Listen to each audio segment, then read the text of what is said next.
J'avais une organisation que je dirigeais un peu ici en Côte d'Ivoire. On appelle Christ de maison en maison. Ils sont venus à l'église. C'est les gens de la première année, et puis deuxième année, troisième année, quatrième année. Ils les ont recrutés et puis ils ont travaillé avec eux un peu dans plusieurs régions. Et aujourd'hui, est venu le Seigneur, Yahweh, qui est un homme de Dieu, un homme qui est passionné de l'évangélisation. Il s'est levé, il est missionné encore à Bobo-Dioulasso. Pendant qu'on allait, puisque nous avons une autre école à Bobo, il nous a même reçus chez lui, il fait un bon travail au milieu des Burkinabés. Il allait seul, il était à Abidjan, il a servi de pouvoir gagner toujours des armes. Il m'a appelé au téléphone, il a dit, ah, comme tu m'as appelé le vieux, est-ce qu'on peut avoir des évangélistes qui sont prêts à pouvoir faire quoi? Le travail. Je lui ai dit que, bon, on a échangé. C'est quand il est arrivé en Côte d'Ivoire, et il m'a encore appelé. Il était à Yamsoko. Il arrive à Abidjan, encore il m'appelle, nous sommes retrouvés, on a discuté, on a échangé. Et puis on a trouvé bon de pouvoir vous convoquer pour qu'il puisse vous parler. Alors ce matin, je ne vais pas aller long sur celui et je vais lui passer la parole. Et on va acclamer le Seigneur. Pour recevoir le prophète Yahweh.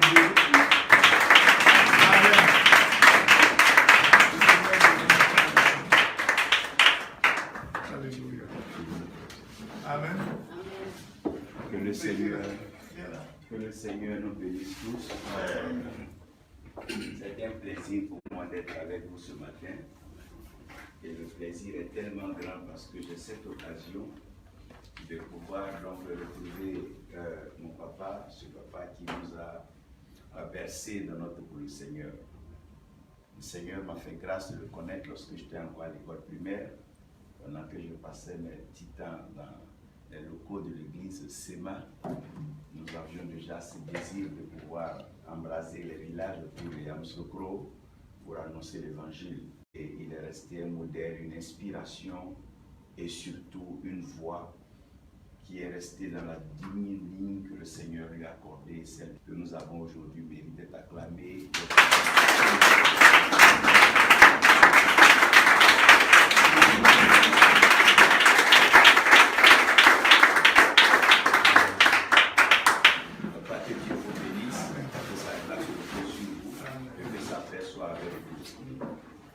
Depuis que j'ai lu la Bible, j'avais cru seulement qu'on servait Dieu par vocation et par désir personnel sur la base de l'appel que nous avons reçu. Mais lorsque Paul commence à s'adresser à Timothée, Paul dit à Timothée de faire le travail d'un évangéliste. Quand on parle de travail, c'est qu'il y a une rémunération, c'est ça? Partout où il y a travail, il y a quoi? Il y a rémunération. Parce que le travail va forcément demander une débauche d'énergie, une perte de temps, une certaine concentration.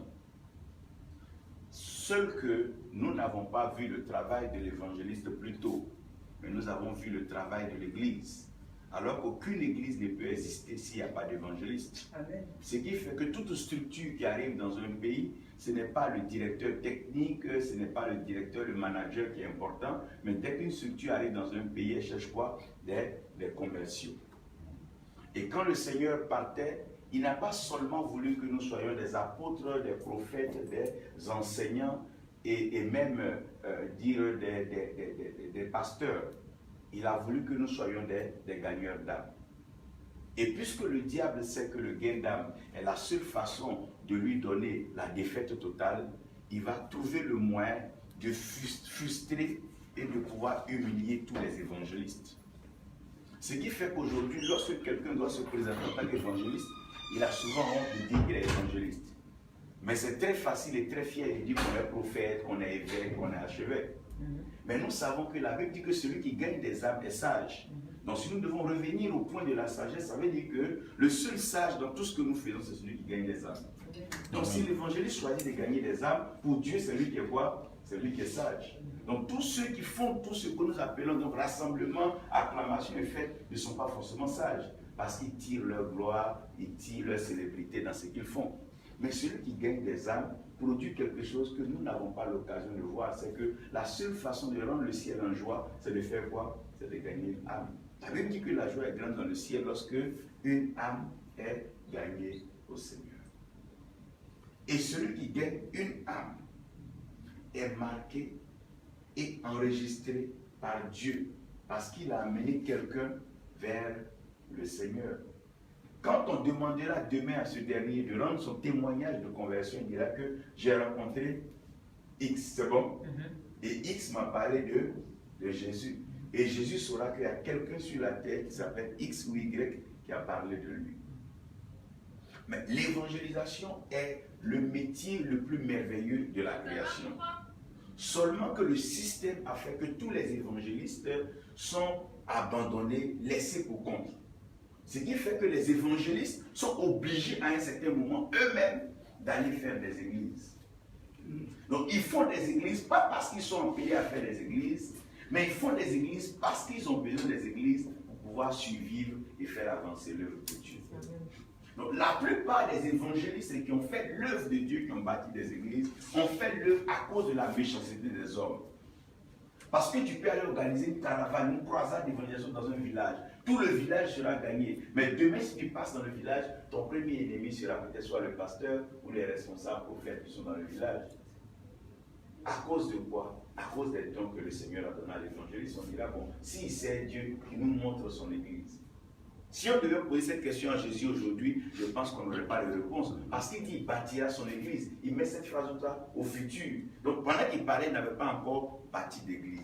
Est-ce que ne pas bâtir une église est une preuve d'échec dans le ministère? Est-ce que être évangéliste, est-ce que c'est une preuve d'échec dans le ministère?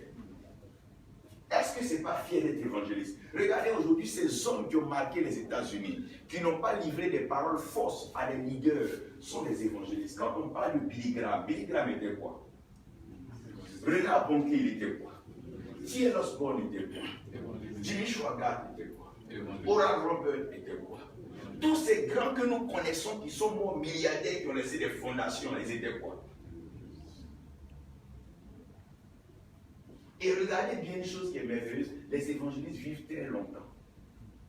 Parce qu'ils font un travail que le royaume approuve. Un évangéliste ne dit rien qui ne vient pas de la Bible. Alors qu'un prophète, il peut inventer beaucoup de paroles dans sa tête pour plaire à des personnes pour avoir ce qu'il veut. Un docteur peut s'amuser dans la Bible, sortir un texte du contexte et en fait dogme et enseigner aux gens. Un apôtre peut se promener, louer des maisons et en faire des églises, sans savoir ce que ça deviendra. Mais l'évangéliste, il ne parle pas des normes. Il parle de Jésus-Christ et il annonce le Christ, crucifié et ressuscité.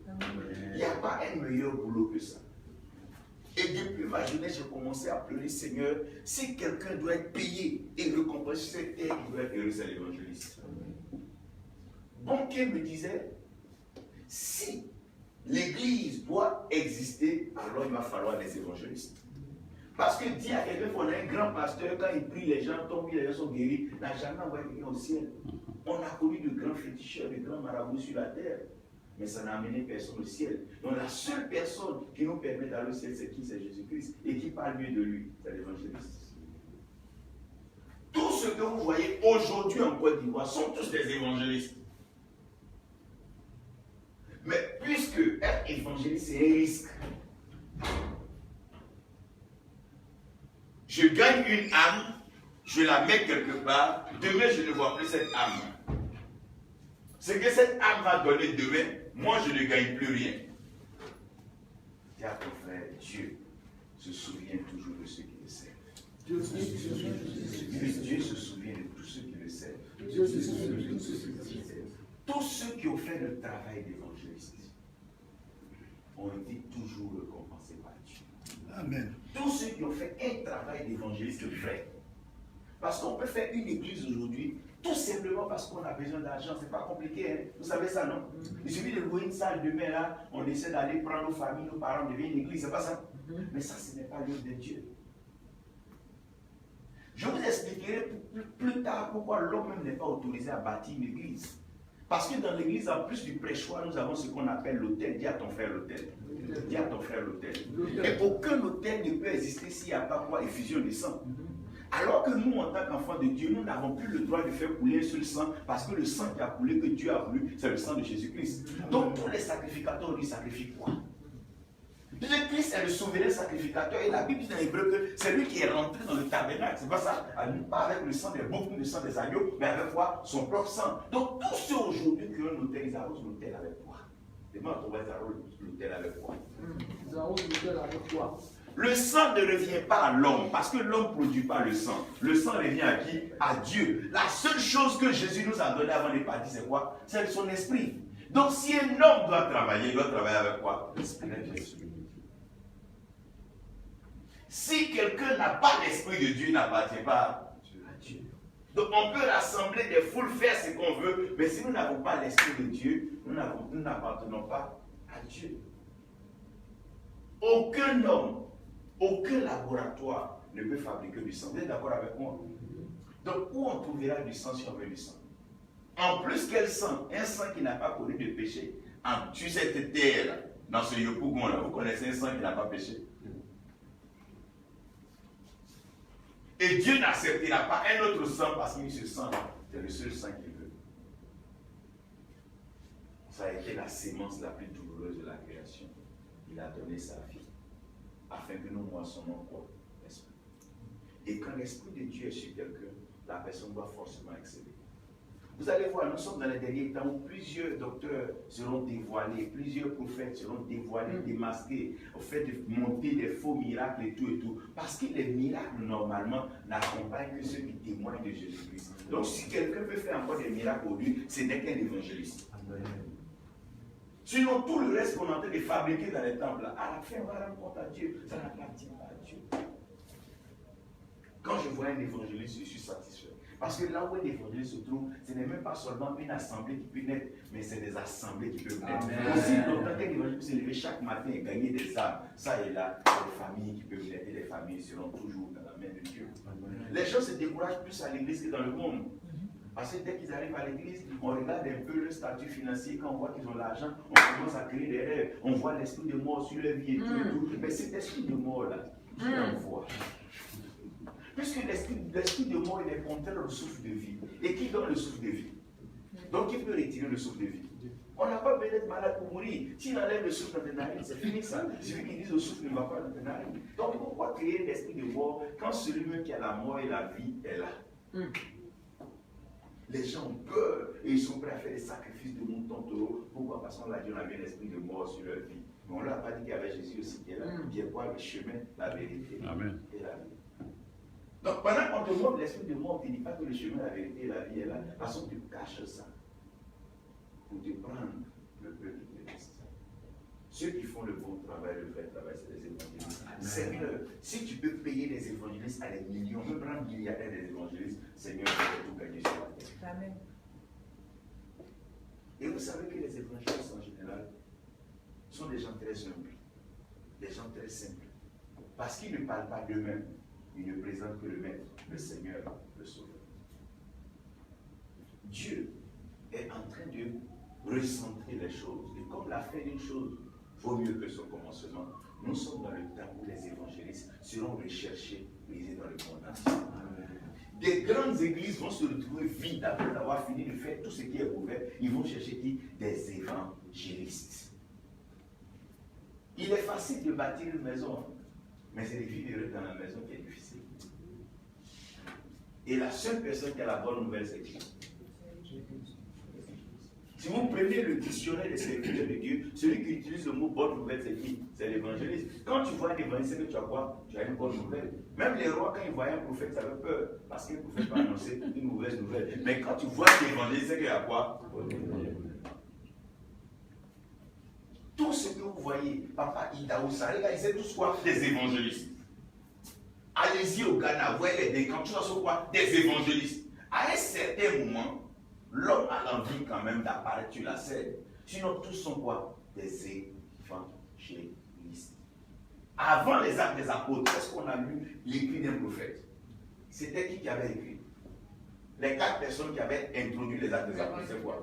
C'est des évangélistes. On dit l'évangile selon Matthieu, l'évangile selon Marc, l'évangile selon Luc, l'évangile selon Jean. Le même Jean qui va prophétiser l'Apocalypse, vous nous dites ce qui arrive là. Le même Jean, il est évangéliste. Frère, il y a eu une conférence au Nigeria où quand l'homme de Dieu a expliqué qui est évangéliste, chacun des évêques et chacun des prophètes. Excusez-moi, donnez-moi la feuille où je me suis présenté à chacun à l'évêque là. Il a bien mis évangéliste à un grand V. Ce qu'on nous fait croire que c'est ce qui fait que Dieu nous reconnaît, c'est faux. Dieu dit que nous allons recevoir son esprit, nous serons quoi? Des témoins. Il n'a même pas dit qu'on va se marier, on va bâtir des grands églises, on va voyager dans le monde. Il a dit nous serons quoi? Des témoins. Donc pour Dieu, quand on a reçu l'esprit, la preuve c'est qu'on est quoi? Des témoins. Tout ce qu'on fait là, ça nous engage nous-mêmes. Mais ce que Dieu attend de nous, c'est que nous soyons quoi? Témoins.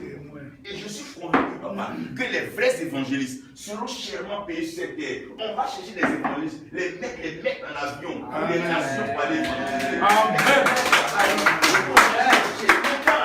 Quand on va chercher le vrai, quand on est fatigué du faux, on commence à chercher le vrai. Le monde est en train de se lasser. Le même scénario, les mêmes histoires. Ça passe chaque dimanche dans les églises. Les gens sont fatigués. Ça vole les fidèles. Pendant que les âmes sont en train de mourir tous les jours, même jusqu'à côté de nous, là, la rue Princesse, ça meurt chaque jour et ça va en enfer. Qui va aller les chercher? Qui va aller les chercher? Ce n'est pas les 99 brebis que tu as qui intéressent Dieu. C'est déjà dans le temple. Mais qui va aller chercher? Ceux qui ne sont pas encore arrivés. Le ciel ne manque de rien. Si c'était à cause de la beauté du ciel, Jésus-Christ ne serait pas venu sur la terre. Mais il est venu sur la terre à cause de toi et à cause de moi. Maintenant qu'il est en nous, croyez-vous qu'il va changer sa mission parce qu'il est en nous? Au contraire, il a mieux l'envie de faire sa mission. Je prie que Dieu fasse des évangélistes milliardaires sur cette terre.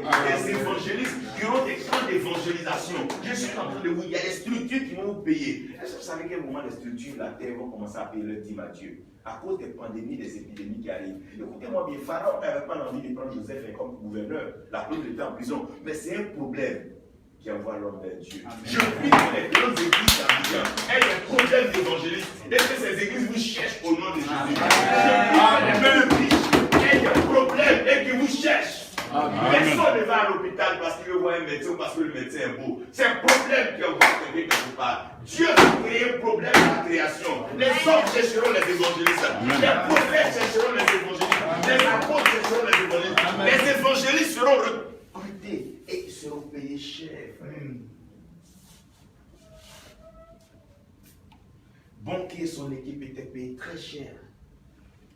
Il y a des structures aux États-Unis qui cherchent des évangélistes pour aller faire quoi? Évangéliser. Il y a des jeunes riches qui viennent te voir, papa. Je veux que tu parles de Jésus à ma famille. Je suis prêt à te payer tout si ma famille se convertit. Frère, les gens se rendent compte qu'il n'y a plus rien chez le diable. Il a déjà épuisé ses cartouches. Ce qui lui reste, c'est l'enfer et le feu et la chaîne. Personne ne veut ça. Ça veut dire que quelqu'un cherche à aller dans le royaume des cieux. Est-ce que Dieu peut trouver des évangélistes qui veulent évangéliser seulement? Amen. Notre problème, c'est qu'on ne fait pas le travail avant que les gens arrivent. On veut que les gens nous fassent faire le travail. Mais si on ne fait pas le travail, comment on saura qu'on sait le faire? C'est parce que tu fais qu'on te voit. Si Drogba était à la main qui voulait jouer au ballon jusqu'au bout, je ne serais pas footballeur. C'est parce qu'on l'a vu en train de jouer que quelqu'un l'a appelé. Je prie qu'en évangélisant, je déclare que dans votre évangélisation, des milliardaires vous rencontrent et qui vous donnent leur vie afin que vous gagnez les âmes. C'est le temps de la richesse des évangélistes. Je suis en train de vous dire une vérité. Aujourd'hui au Nigeria, il y a plus d'évangélistes maintenant que le prophète et l'évêque. Les gens sont en train de lever tous ces manteaux-là. Parce qu'à la fin, c'est les âmes que nous avons gagnées que Dieu va les gagner. Nos exhibitions dans le temple, tout ce qu'on fait dans le temple, Dieu n'en a pas besoin. Amen. Ton frère, Dieu n'a pas besoin de ça. Ce qu'il cherche, c'est les âmes. Tout ce que Dieu cherche, c'est quoi? C'est les âmes. Sinon, tout ce qu'on fabrique là, Dieu n'a pas besoin de ça. Et puisqu'il n'y a plus de témoignages dans l'église, au lieu de monter des témoignages, envoyer des gens faire comme s'ils sont paralytiques. Frère, Dieu n'a pas besoin qu'on l'aide. Ceux qui aident Dieu meurent avant leur temps. Parce que Dieu est trop lourd pour le soulever. Aïe, aïe. Dis à ton frère, Dieu est trop lourd. Dieu ne peut pas le soulever. C'est pas possible. Laisse Dieu va te porter, on va arriver. Amen.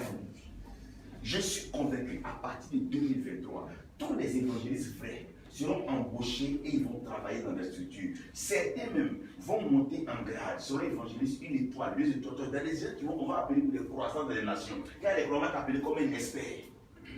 Vous venez faire ce travail. Déjà, regardez tout ça. On appelle dans les pays de planification d'évangélisation. Un évangéliste, c'est la seule personne dont le royaume a besoin.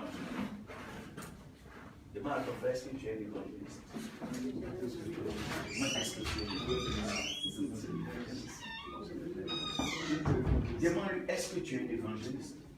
Partout où je vais, je suis très heureux de me dire, de m'appeler évangéliste. Amen. Ah non, non, ça, s'il y a quelque chose qui me plaît plus, c'est évangéliste. Parce que le prophète là encore, c'est même pas sûr. Ces paroles qu'on dit là, c'est pas toujours sûr. Mais la seule chose qui est vraie, c'est que la joie est grande. Dis à ton frère, la joie est grande. La joie est grande. Amen. Nous sommes en train de travailler à cela. Et ceci a été toujours une passion pour moi. Aucune société ne peut s'implanter dans un pays sans commerciaux, c'est pas possible. Dis à ton frère, c'est pas possible. S'il n'y a personne qui parle d'une chose, rien ne peut arriver. Quelqu'un m'a demandé pourquoi il y a de très grandes églises au Nigeria. Je lui ai expliqué parce que la plupart des grands évangélistes ont fait des croisades d'évangélisation au Nigeria, c'est ça? Vous avez vu des croisades de banquets où il y a 3 millions d'âmes gagnées. On a 3 millions d'âmes là. Ils vont partir, puisque le banquier n'a pas d'église. Demande à ton frère comment banquier vivait puisqu'il n'avait pas d'église. Il n'avait pas d'office de bureau local. Comment il vivait? C'est Dieu qui paye les gens. Tous les évangélistes sont récompensés par Dieu. Et Dieu les bénit au-delà de ces 10 000 francs qui peuvent rentrer, qui n'entrent pas d'ailleurs, tout le temps s'il ne met pas de là. Maintenant, demande à ton voisin, si tu as le choix entre servir Dieu de façon intègre et laisser Dieu te payer, ou bien user des moyens pour avoir l'argent chez les fidèles, lequel te plaît mieux? Pose-lui la question, parle-lui à l'oreille doucement. Si ma question lui gêne, appelle-le du leur, dis-lui entre utiliser les stratégies, les mensonges, les blagues pour avoir l'argent chez les fidèles. Et puis travaille honnêtement, que Dieu n'a pas te payer, lequel te plaît? Pose-lui la question. Parle-lui dans son oreille, doucement. Dis-lui qu'on va diriger le cœur. Je veux qu'on s'entende maintenant. Hé, tout n'est pas bon. Pose-lui la question. On a le choix entre faire ce qui est vrai et puis laisser dans le fond. Il t'a répondu quoi? Frère, vous savez, quel est le choix? En évangélisant, on gagne sur la terre et on gagne aussi. Amen. Alors qu'en racontant les histoires aux hommes, là, on va gagner un peu sur la terre. Mais quand le trône du jugement va approcher, on aura peur. Parce que la vie de jugement commencera ça dans la maison de Dieu. Ça, il y a des gens jugés dans la maison de Dieu. Je n'ai jamais vu quelqu'un qui a vécu longtemps comme un évangéliste. Les évangélistes vivent toujours longtemps. Parce qu'ils n'ont pas le stress des âmes, mais ils ont plutôt la joie du royaume. Quand tu fais monter la joie dans le royaume, la joie du royaume descend vers toi. Parce que quand tu gagnes une âme, la joie est dans le royaume. Et c'est ce que tu produis sur la terre qui te revient du ciel. C'est une loi de moisson et sémence. Mais on a peur parce qu'on dit si on n'a pas une église locale, on n'aura pas d'argent dimanche. Qui vous a dit que c'est dimanche que l'argent sort? Les évangiles sont très, très chèrement payés. Ça, je vous le dis. Parce que Dieu même les récompense. Je prie qu'aucun de vous ne quitte cette terre sans avoir au moins reçu un salaire de millions, vivre dans une villa paisible avec sa famille et se lever chaque matin les brochures à gagner des âmes. Amen. Amen, amen, amen. Demandez au Ghana d'Ayawamis, là c'est un quoi? C'est un évangéliste. Steve Mensah qui est actuellement en train de prêcher pour Mohamed Sanogo, c'est un quoi? C'est un évangéliste. Vous voyez pourquoi Vaz Donner a beaucoup de fidèles? Mohamed a commencé à dire quoi? Un évangéliste. Un évangéliste, même si demain il veut s'asseoir, il peut avoir des milliers d'âmes. Parce que tous ceux que tu as gagnés vont se reconnaître en qui? En toi. Et quand vous allez à l'église, vous pouvez voir qu'il n'y a même pas d'espace, c'est pas ça? Pourquoi? Un évangéliste ne manque jamais de fidèles. Est-ce qu'un manguier peut manquer de mangue? C'est toi-même qui envoie. Est-ce que toi tu peux manquer de ça? Mais celui qui n'évangélise pas, obligé d'utiliser des stratégies pour avoir des fidèles. Mais non seulement vous ne manquerez pas de fidèles, mais c'est le ciel qui va vous le compenser. Amen. Les évangélistes, quand on parle des Philippe, les premières personnes qu'on a connues après l'acte des apôtres, c'est quoi? C'est des évangélistes. Je vous en prie, quand vous écrivez évangéliste, écrivez avec grand E. Hein? C'est une fonction noble. De toute façon, les démons, le diable et tout ça travaillent pour Satan. L'évangéliste travaille pour Dieu. Mais prophète, n'est pas prophète de Baal, prophète de tout, docteur de tout et tout. Mais l'évangéliste, il n'y a pas évangéliste quelque chose. Le seul, on peut avoir des faux docteurs, c'est pas ça? Des faux pasteurs, des faux apôtres, mais pas avoir de faux évangélistes. Il n'y a pas une vilaine manière de parler. Une fois que son nom est dit, c'est dit. Il n'y a pas de faux évangéliste. Ou bien il est évangéliste, ou bien il ne l'est pas. Nous sommes en train de commencer dans ce projet pour pouvoir recruter tous les évangélistes. Dis à ton frère, tous les évangélistes. Il n'existe pas un seul évangéliste qui quitte la terre sans avoir été embauché par une structure pour aller évangéliser. On vous enverra souvent des mails et des invitations, billets d'avion, tout payé pour une croisade, soit dans tel pays. Vous serez logés dans les meilleurs hôtels et après avoir fini, vous allez soulever une cagnotte assez conséquente pour rentrer chez vous à la maison. Dieu ne va abandonner celui qui le fait. Et vous allez voir, quand ça va commencer, plusieurs qui ont échoué dans les rassemblements des petites maisons, des petites boutiques fermées là, ils vont fermer ça, ils vont commencer à gagner des âmes. Parce qu'ils vont se rendre compte que le vrai travail, c'est ce qu'on a laissé dehors, pour s'enfermer dans une maison et se blaguer. Amen. Le vrai travail, c'est dehors. Dis à ton frère, le vrai boulot, c'est dehors. Dis c'est dehors. Dis le vrai boulot, c'est dehors. Le vrai boulot, c'est dehors. Le vrai travail, c'est dehors.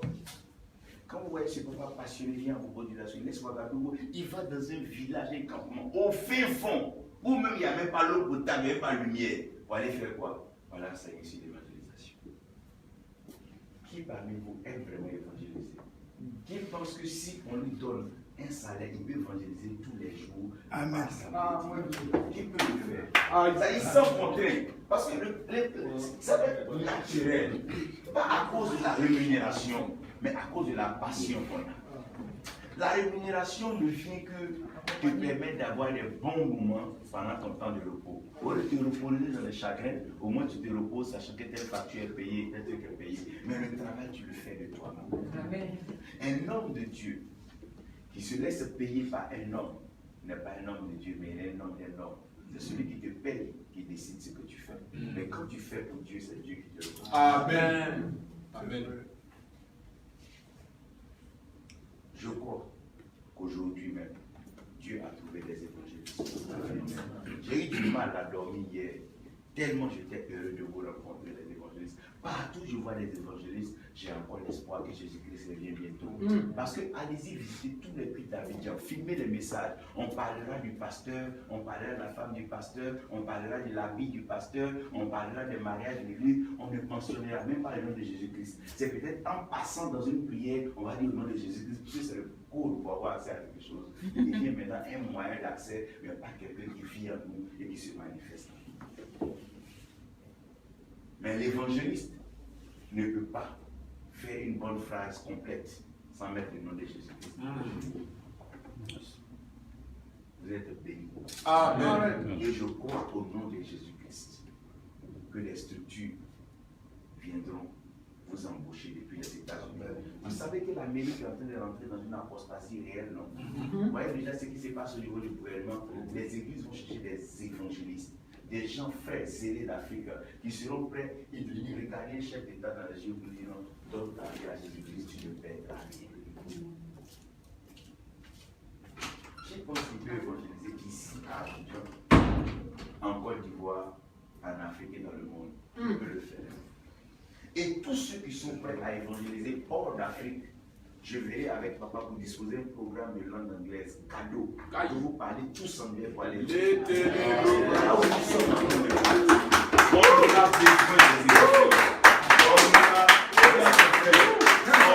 besoin des évangélistes. On a besoin des évangélistes. Dis, on a besoin des évangélistes. On a besoin des évangélistes. Est-ce que tu es un évangéliste? Amen. Demande-lui, est-ce que tu es un évangéliste? Parce qu'on peut venir à l'école d'évangélisation pour apprendre à évangéliser sans être un évangéliste.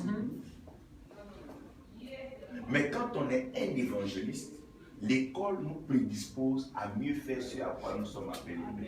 Amen. Parce que l'erreur que nous faisons dans l'église, c'est qu'il y a 4 échelles que nous devons gravir. La première, c'est la consécration. La consécration, ce n'est pas quand on met de l'huile sur la tête devant les gens. Si vous lisez la Bible, vous allez voir qu'Élie n'a pas mis d'huile sur la tête d'Élisée. Jésus n'a pas mis d'huile sur la tête de ses apôtres. La consécration, c'est quand tu décides de tourner dos au monde et de t'enfermer avec Dieu. Là, Amen. Le consacré, ce n'est pas quand on te montre des habits, on met de l'huile sur la tête. Là, tu n'es pas consacré. L'ordination, c'est quand on te présente dans un lieu de travail, tu donnes l'ordre de mission. Donc il n'y a pas d'ordination sans ordre de mission. Si on t'ordonne pour faire, tu ordonnes pour faire de quoi? Pour faire pourquoi? Donc on ne peut pas ordonner sans ordre de mission. Quand on donne toujours quoi? L'ordre de mission. Il y a l'ordre des pharmaciens, non? Il y a l'ordre des médecins, non? Il y a l'ordre des avocats, non? Donc quand tu ordonnes, c'est une feuille de mission pour ne pas que tu ailles au-delà de ça. L'ordination, c'est quand on te présente devant des gens pour dire le monsieur que vous voyez là, désormais il va agir en tant que tel. Après l'ordination, on arrive au stade de l'établissement. C'est à l'établissement qu'on peut utiliser l'huile. Pourquoi? Parce que l'huile est le seul liquide qui supplante tous les autres liquides de la création. L'eau, le sang, le lait, le miel. Si vous mettez tous ensemble, vous mélangez, qui va rester à la surface?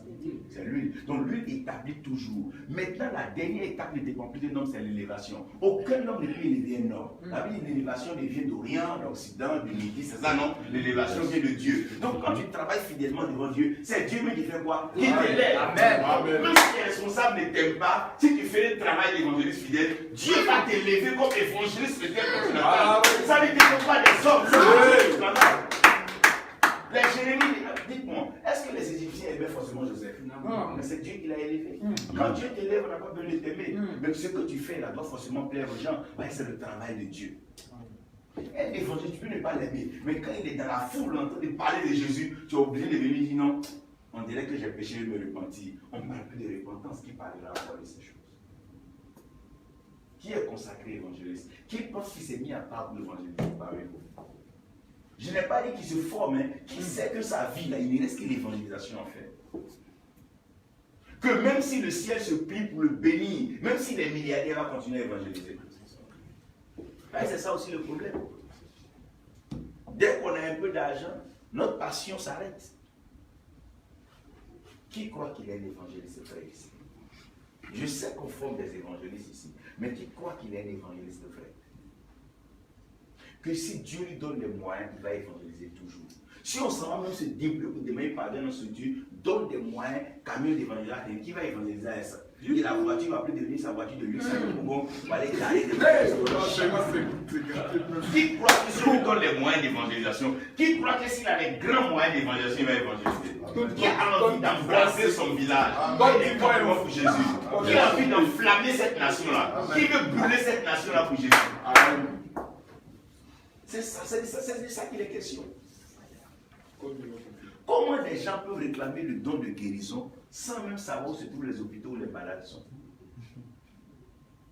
Dis à ton frère, c'est ce qui est en toi qui va attirer la grâce que tu cherches. Si tu as vraiment l'envie de guérir les malades, Dieu va te donner. Mais si tu veux le don, qu'on sache que tu es, Dieu ne te donnera pas. Alors, ce que Dieu veut, c'est que tu sois seulement son image et sa ressemblance. Tout le reste là, ce n'est pas important. Pourquoi on jeûne beaucoup pour les dons, on ne les reçoit pas? Parce qu'on n'a pas la pensée d'aller utiliser le don là où il faut.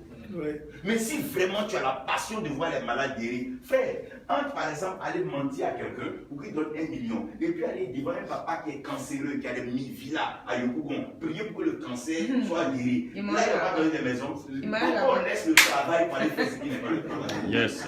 C'est parce qu'on ne fait pas le travail qu'on a les problèmes. Il y a plein de vieux qui ont des maisons, des châteaux inhabités à Abidjan. Tu as allé prier pour son cancer et tumeur, que le vieux là est guéri. Il va te donner des clés. Mais on ne va pas vers où le travail se trouve. Voilà pourquoi on n'a pas le salaire. Amen.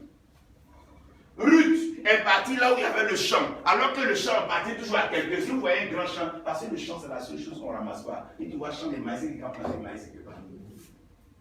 C'est ça non? Est-ce qu'on ramasse champ? C'est quelqu'un qui a planté. Et quand tu vas dans le champ, tu rencontres celui qui a le champ.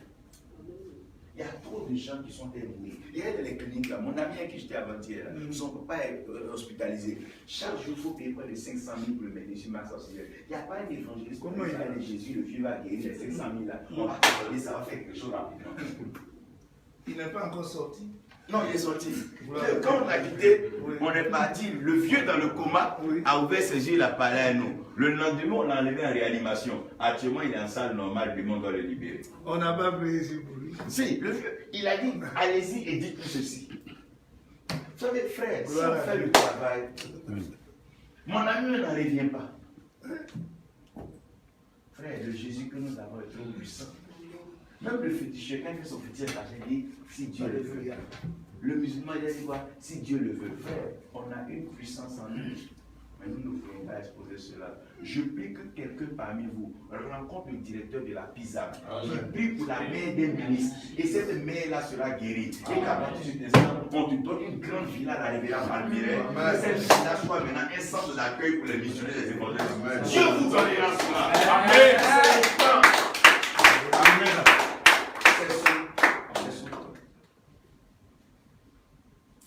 Donc je suis là parce qu'une mission a besoin d'évangélistes pour évangéliser. Et il y a un certain nombre d'âmes à atteindre. Et je crois que les vrais évangélistes, comme je vous dis, seront bénis dans ces années-là. Nous sommes dans la saison de quoi? Les évangélistes. Les peuples sont déçus un peu partout. Parce qu'il est facile de prophétiser. Ce que la bouche de Dieu dit, ça même fait quoi? Et ce que toi-même ta bouche dit, qui va accomplir? Si ce n'est pas Dieu, on va voir. On a prophétisé sur des élections et quand on est là, on a prophétisé et puis on est là. J'ai un moment maintenant, quand on dit un prophète, Dieu dit quoi maintenant? Tu ne peux plus parler de ça. On m'a dit que tu as peur de mentir encore.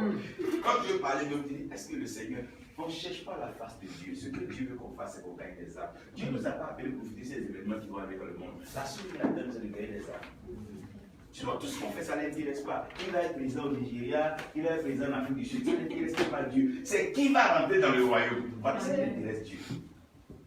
Sinon, si le roi a marqué but, il veut après marquer but, ça n'intéresse pas Dieu. Frère, pardonnons. Qui veut vraiment gagner des âmes? Je veux voir des évangélistes qui veulent gagner des âmes. Je vous dis, en tant que prophète, maintenant que Dieu me permet, vous ne quitterez pas la terre sans avoir touché des millions. Donnez-moi des âmes gagnées. Je vous le dis, je vous le dis. Je vous le dis maintenant. Et l'Esprit m'en est témoin. Vous ne mourrez pas pauvre sur cette terre.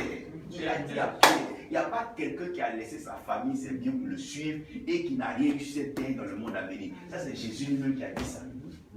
Papa, depuis que tu as laissé tout servir Jésus, tu as une fois regretté. Maman, est-ce que tu regrettes? Ça ne te plaît pas le travail, tu ne brilles pas. Ceux qui servent Dieu sont toujours heureux. Amen. Et je déclare que parmi vous, au moins 12, que des fondations, Louis Palao, vous envoie des camions d'évangélisation. Amen. Papa connaît un papa que je connais, un monsieur qui n'est pas allé à l'école, dont Atta il n'a pas lu. À cause de vouloir évangéliser dans les villages, Dieu a permis que les Américains lui envoient des camions d'évangélisation. Il avait un budget de milliards pour évangéliser toute la Côte d'Ivoire. Il s'est bâti un grand temple à Boaké. Quand tu fais l'évangélisation, frère, une cuisinière ne peut pas avoir faim. Tant qu'elle a préparé pour des gens, il y a au moins un fond dans la marmite. Et en général, les meilleurs morceaux ne sont pas à la surface de la sauce, ça reste toujours. Vous aurez la meilleure part. Vous aurez la meilleure part. Vous n'allez mentir à personne, mais vous allez donner le meilleur à ces personnes-là. Quand elles vont aller au ciel, elles vont dire, hé Seigneur, souviens-toi de cette femme, cet homme qui m'a parlé de Jésus dans les rues de Yopougon. Parce que tu lui as donné la bonne part. L'argent va finir, le mariage va finir, les voitures vont faire des accidents. Mais ce qui ne finira pas, c'est l'alpha et l'oméga. C'est le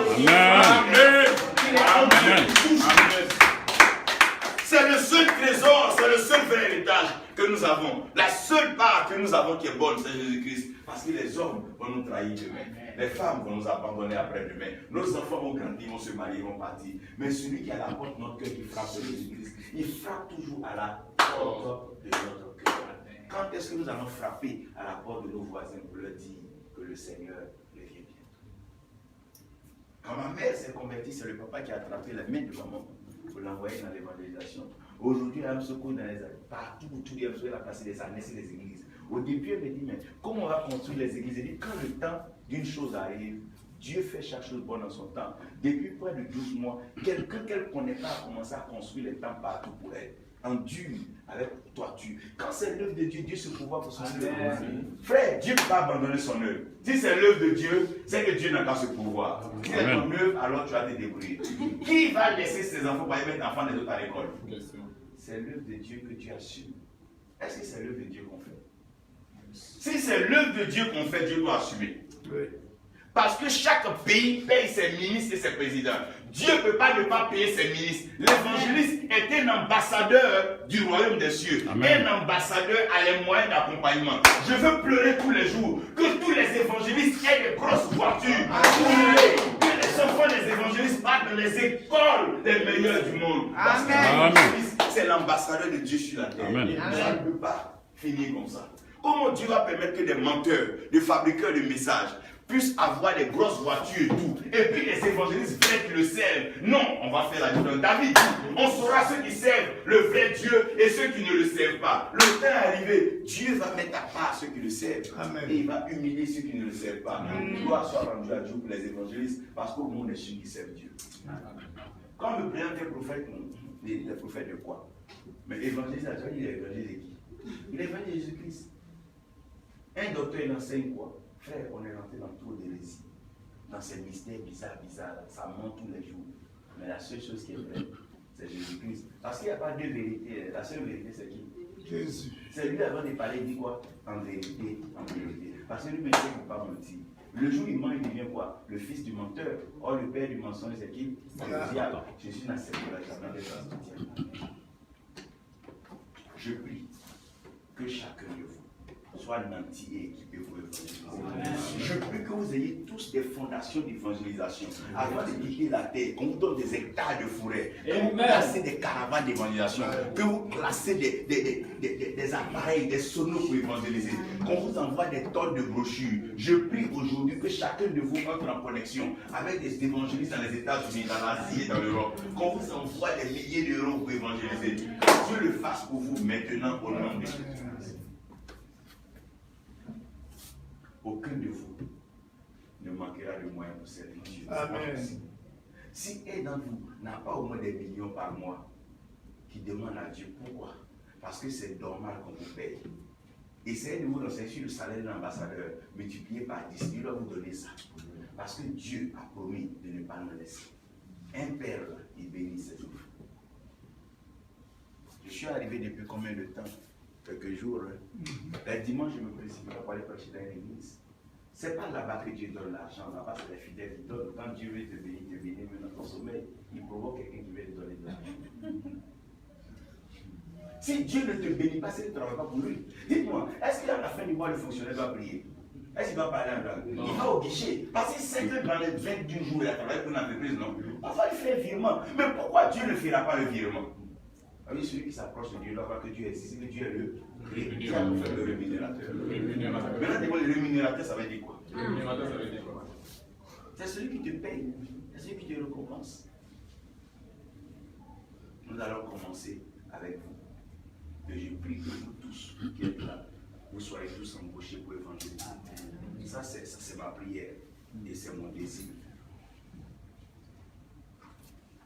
Mais le Seigneur fera son choix. Demain, par la grâce de Dieu, nous nous retrouverons tous au lieu, certainement que... Donc demain, on se retrouvera tous à Toba. Voilà. Les transports seront pris en charge à Toba. Vous voyez le commissariat du 30e. Voilà. Dès que vous êtes au commissariat là, le lieu se trouve à peut-être 20 secondes, 30 secondes, moins d'une minute de marche.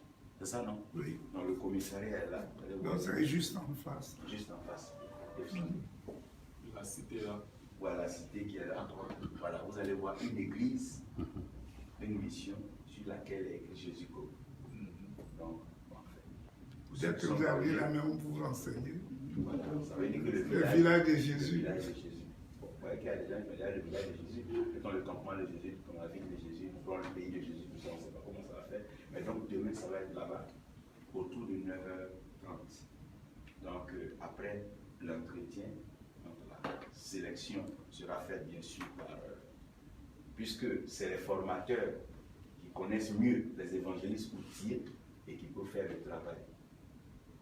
Et tout le reste trouvera toujours une place pour évangéliser dans les églises.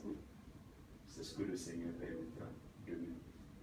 Donc ceux qui seront donc retenus demain commenceront certainement à travailler à partir, soit peut-être du lundi, et selon un programme bien établi, défini, et par la grâce de Dieu, ils seront donc soutenus mensuellement pendant ce travail pour atteindre un objectif stable. Et nous prendrons encore le temps de pouvoir trouver plusieurs espaces pour plusieurs autres évangélistes qui vont pouvoir évangéliser.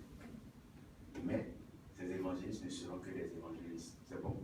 Que même si le nombre d'âmes est rassemblé, ce n'est pas intéressant qu'un évangéliste se retrouve en train de dire bon, je vais être pasteur en même temps. Vous voyez? Celui qui sort, celui qui quitte son identité n'a plus d'identité. Il faut rester tel que tu es jusqu'à ce qu'il te donne ce pourquoi il t'a appelé à être ce que tu es. C'est bon? Ça peut aller. Si vous avez une ou deux questions à poser, vous pouvez la poser. Demain, c'est pour quelle heure? 9h30. Bon. J'insiste. Un évangéliste doit être apte. Mais quand il pleut, on se met dedans. On allait dans des endroits, la pluie nous frappe, donc de là, et par là, Nico. Cet homme dont il parle là, c'est Paul Simplice. C'est un de mes petits, vraiment petit. C'est vrai, Dieu l'a rendu. Hein? Il va entendre là-bas aussi, c'est bon, c'est vrai. Parce que je ne mens pas, c'est la vérité. Il y a des choses aujourd'hui, il faut le dire. Oui. Il va si longtemps, mais il va comprendre. Il était derrière ma moto, c'est baladé, dans la région de Saïwa. Enfin, Dieu va vous élever. C'est dans l'évangélisation qu'on est là, que Dieu élève ce qu'il a dit. Maintenant, on vous dit on doit se retrouver ici à quelle heure? On devait se retrouver 9h30. 6h, les gens qui vont au travail. Moi, je dépose ma fille souvent à, comment on appelle là, à Cocody, à l'école. Mais à partir de 6h30, même 5h30,